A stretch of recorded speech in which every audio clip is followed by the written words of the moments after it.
Labas rytas, šiandien ketvirtadienis, vasario 10. Apžvelkime pagrindinės spaudos naujienas.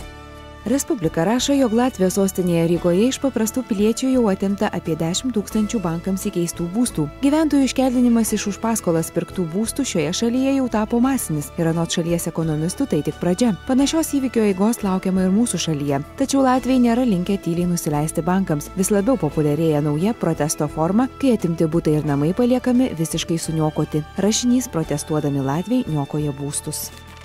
Už įtemptą darbą kupiną streso paprastai yra neblogai mokama, teigiama verslo žiniose. Tačiau užsienio patirtis rodo, jog pasirinkus įtampos nereikalaujančią specialybę irgi galima nemenkai uždirbti. Maža to, darbo užmokesčio tyrimas leidžia daryti prielaidas, kokios specialybės bus paklausios ateityje. Visa tai publikacijoje 10 pelningiausių profesijų Jungtinėse Amerikos valstijose. Vilniaus diena informuoja, jog sostinės savivaldybė nusprendė pasiderėti su Vilniaus Energija dėl šilumos ūkio nuomos sutarties peržiūrėjimo. Apsispręsta, kad jei per 4 mėnesius savivaldybės dėrybininkams nepavyks išsiderėti palankesnių sutarties su Vilniaus Energija sąlygų, ją apskritai bus bandoma nutraukti. Publikacija apie tai Vilniaus Energijai politikų ultimatumas.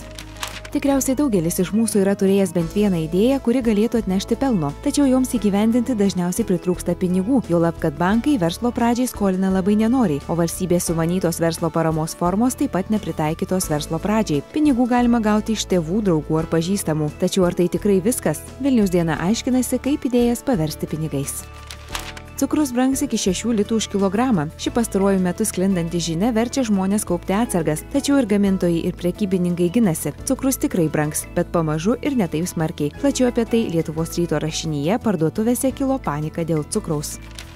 Ir dar viename Lietuvos ryto rašinyje laisvalaikis pagal žemėlapį informuojama, jog Klaipėdoje išleistas jaunimo užimtumo galimybių žemėlapis pirmas toks sumanymas šalyje. Jame nurodyta apie 200 jaunimą galinčių sudominti vietų, kuriuose galima turiningai praleisti laisvalaikį ir erdvės, kurių patariama vengti. Šiandien tiek, geros jums dienos.